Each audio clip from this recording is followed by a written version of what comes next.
So, you want to know what I think is weird? Saying, hey guys, at the beginning of a video. So, let's think about this for a second. 95% of you watching this right now are sitting on your own in front of your computer watching a guy on the internet play Pokemon, which I'm not advocating as a bad thing, far from it. I would say it's an excellent choice that you're making, but you're one individual, so me addressing you as hey guys would be in fact a complete lie. Now, you could be there with one of your friends or your girlfriend or something like that watching this video, and I advocate that greatly, in which case hey guys would be appropriate and would in fact be accurate. But for the majority of you, it just simply isn't. So I will say hello to you, the individual. Welcome to this video, and I hope you enjoy. So let's start. Let's get into it. So this is a battle I've got here against lordimbalus from my stream. And I'm using a really chunky core of Gastrodon, Trevenant, and Heatran, and they're a pain to deal with. So I guess we should find out what happens with them.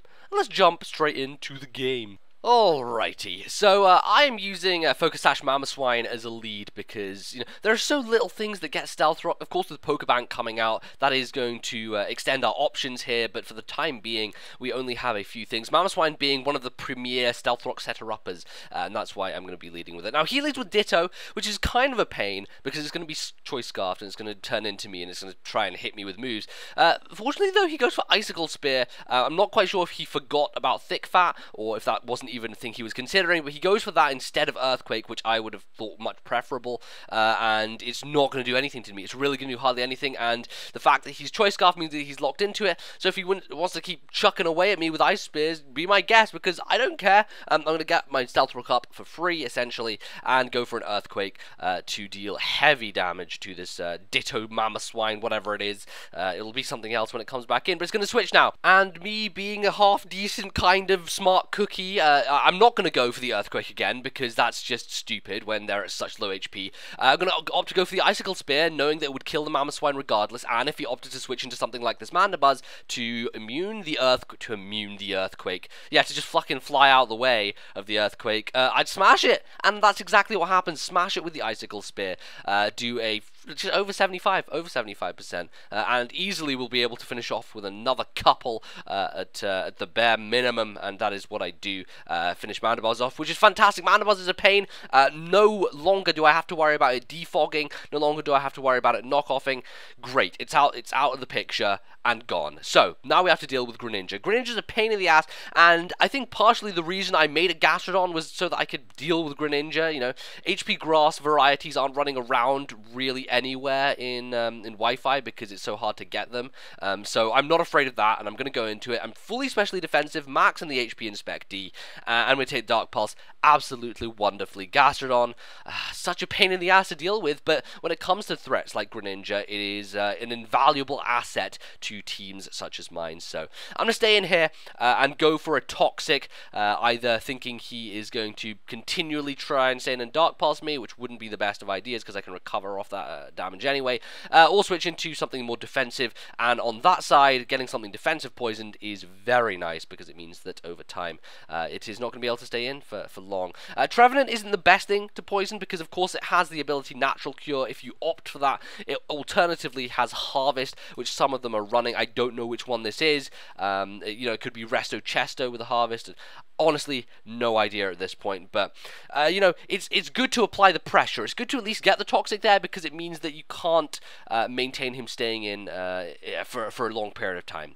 So I'm going to go to Heatran because the big threat, it can take any of the hits that Trevenant wants to throw at me, and I can smash him with a Lava Plume and put myself in a nice position here, and maybe protect to stall some poison if that's how happens to be the case. But he does go for the Leech Seed on the switch, which means that he is gaining back HP at the same time as he's losing it. However, granted, it is Toxic, so over time that ratio will diversify to the point at which he is losing more than he is gaining back.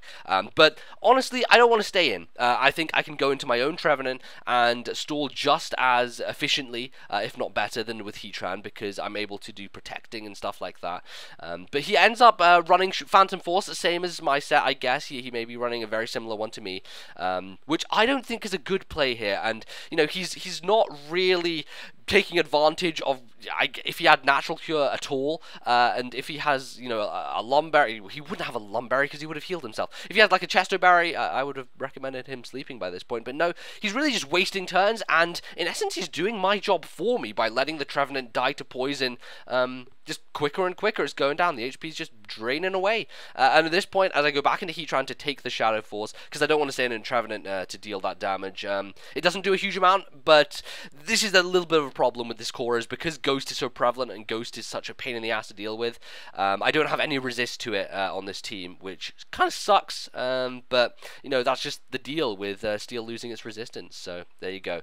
Now goes into Ditto, which is an interesting play because I actually have Protect on this Heatran, which means I can easily just go for that, scout what move he's going to lock himself into, and act accordingly. It really is as simple as that, and I know the majority of my set he can't touch my Heatran with, apart from Roar, and that's something that we must remember, ladies and gentlemen. Roar now goes through Protect and Detect and all that stuff, so important and a pain. Now I go get roared into Neuven, go for the Focus Blast. I don't have to worry because he's Scarfed and locked into Roar, so if it misses, it really doesn't matter a whole lot, because the worst that's going to happen is I'm going to get phased out into something else, and it works pretty nicely actually, because I get phased out in Gastrodon. I'm again not afraid of the Heatran. If he switches, I get a free recover. If he doesn't switch and keeps roaring, I get a free recover, so everyone wins apart from him, because this Ditto is kind of just wallowing right now. The problem being, though, is that if he switches out, when he comes back in, his Ditto's going to die from the Stealth Rock damage, so I guess that was just his play. He decided, you know, he's just going to sack the Ditto and wait for it to die, but it really just allowed me to set up in the meantime, get recovers off with Gastro, and eventually bring in my Mamoswine to finish it off with an Ice Shard. Now, goes into Galvantula, and I see an opportunity here to kind of push the game into the end state and hopefully finish it off. I go for the Ice Shard to bring the Galvantula down to the point where I will be able to bring in Pinsir, and I don't want to Mega Evolve straight away, and the reason for this is that Pinsir's stock ability is Moxie, which means if I can kill the Galvantula with Quick Attack, which I think I can because of its such low HP, I will be able to get a +1 attack boost, allowing my Pinsir, when it goes Mega, to be even more powerful than it would before. So having +1 attack now, I can Mega Evolve on this turn as Charizard comes in, go for the Quick Attack, and hopefully be able to take it out with the +1. I'm not quite sure. Now at this point, the reason I went for Quick Attack as opposed to Earthquake here, primarily didn't know if he was going to be Charizard X or Y. If he had been Y, I would have looked stupid and would have missed him. Also, I didn't know that Mega Pinsir is in fact 5 base speed higher than Mega Charizard X. Charizard X comes in at 100, Mega Pinsir comes in at 105, which means that I would outspeed him anyway. Thankfully, though, even though I don't kill him with a Quick Attack, he doesn't go for any offensive move on me. He doesn't kill my Pinsir, meaning that I can now outspeed him on the next turn, go for the Earthquake, because he, of course, has lost his Flying type, is now Dragon Fire, is going to die to that, and even though the Quick Attack didn't kill him, which it came really close to doing, I'm able to pull out the bag, finish off the Mega Charizard, his last Pokemon being Greninja, and because I got the +1 with the Moxie from earlier, now have the Aerialate, the Stab on Quick Attack, and all of that good stuff, it is going to be able to one-shot the Greninja from that range, take it down, and finish off, ladies and gentlemen, the game. So I hope you enjoyed this one. It was a fun game, and it was good, and I do need to get some more of these. You know, I've now ordered my 3DS capture unit, and it has been dispatched, which means it should be coming by next week, I'm hoping, and then we can get some content rolling. You know, I really feel that my channel has kind of slowed down a lot recently. You know, my subscriber rate has dropped off significantly, my views are down, my likes are down, and comments and everything.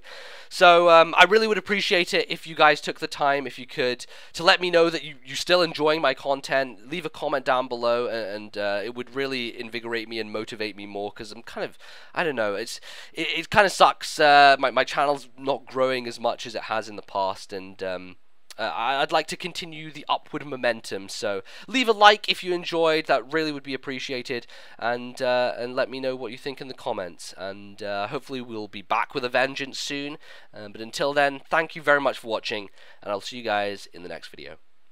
Goodbye.